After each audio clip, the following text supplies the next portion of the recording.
উজনি অসমৰ অতি ব্যস্ত ৩৭ নং ৰাষ্ট্ৰীয় ঘাইপথ সংযোগী মৰাণ নগৰৰ আৰক্ষী যান-বাহন নিয়ন্ত্ৰণ কক্ষ নিৰ্মাণ নকৰাৰ ফলত কাঠৰ বাকচত বহি নগৰখনৰ যান-জঁট নিয়ন্ত্ৰণ কৰিবলৈ আৰক্ষী যথেষ্ট অসুবিধাৰ সন্মুখীন হ'ব লগা হৈছে।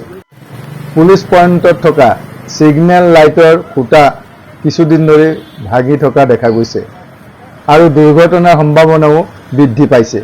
ৰাতিপুৱা সময় শ্ৰমিকসকল কাম বিচাৰি আহি পুলিচ পইণ্টতে একগোট হয়হি।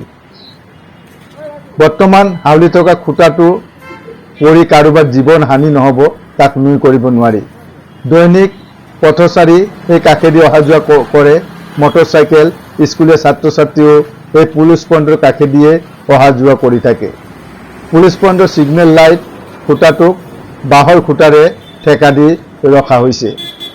কেতিয়াবা ই হাউলি পৰি যে এক ডাঙৰ দুৰ্ঘটনা হ'ব তাক হয়তো কোনেও নুই কৰিব নোৱাৰে।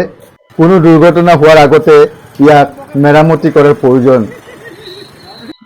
এইটো মৰাণৰ ট্ৰাফিক পইণ্ট হয়, এইটো ভাঙি গ'ল খুঁটাটো ভাঙি যোৱাত এইটো কোনদিনাখন ইয়াত মানুহ বহুত ৰাতিপুৱা টাইমত জমা হয়। কাম কৰা হাজিৰা কৰা মানুহ যিমানখিনি আহে চব এইখিনিতে জমা হয়। কোনদিনাখন এইটো পৰিব তাৰ মূৰত কি হ'ব আপোনাক একো ক'ব পৰা নাই। গতিকে এইটো বস্তু অতি সোনকালে ঠিক কৰিব লাগে। এতিয়া বাঁহ চাহ দি থৈছে, বাঁহ চাহ এতিয়া ঠেকা দি থৈছে, ইয়াত চাব পাৰে ঠেকা দি থৈছে। যোনদিনাখনে বহি পৰিব সেইদিনাখনে বিপদ ঘটিব আৰু। এই যিটো ছিগনেল লাইট, এই ছিগনেল লাইটৰ যিটো আছে এইটো পৰি যাব লৈছে চকৰিটো, কি ক'ব? ছিগনেল লাইটটোতো যিটো অৱস্থা দেখিছোঁ ই এতিয়া পৰিবই আৰু বেছিদিন নাই, 2 দিন এতিয়া ডাঙৰ দুৰ্ঘটনা হ'ব। ইয়াত মটৰচাইকেলৰ ওপৰতো পৰিব পাৰে, মানুহৰ ওপৰতো পৰিব পাৰে। আৰু লগতে তাৰ যিটো ঘৰ ট্ৰেফিক ঘৰ যিটো দেখিছোঁ এই ঘৰ মানে মৰাণ টাউনৰ নিচিনা এনেকুৱা এটা জেগাত এনেকুৱা ট্ৰেফিক পইণ্ট এনেকুৱা আমি দেখা নাই ক'তো। যিহেতু আমি এতিয়া কতটো উন্নতিৰ পথত আগবাঢ়ি গৈ আছোঁ, আমি দেখিছোঁ যে উন্নতি হৈছে, কিন্তু এতিয়া এই যিটো অৱস্থা এই অৱস্থাটো কিন্তু বহুত মানে বিপদজনক হৈছে।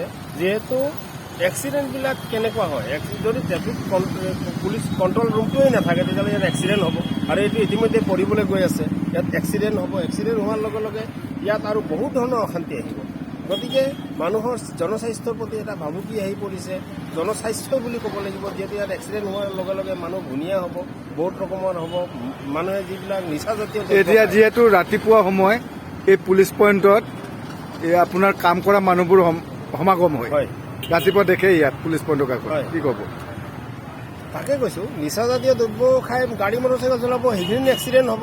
লগতে ইয়াত গোটেই মানুহখিনি ইয়াতে গোট খায়। আমাৰ এই যিখিনি মানুহ হাজিৰা কৰিবলৈ আহে ইয়াত গোট খায়। আজি তেওঁলোকৰ গাত যদি পৰে এই অৱস্থাটো কি হ'ব? গতিকে এইটো খুব দুখজনক বিষয়। অতি সোনকালে আমি এটা দাবী জনাইছোঁ, আমি এইটো দাবীয়ে জনাইছোঁ চৰকাৰক যে অতি সোনকালে ইয়াক বিহিত ব্যৱস্থা কৰিব লাগে আৰু উন্নত মানৰ যাতে আৰু এনেকুৱাকৈ বনাব লাগে আৰু 2-4জন যাতে ইয়াত পুলিচ বিষয়া বহি থাকিব পাৰিব লাগে।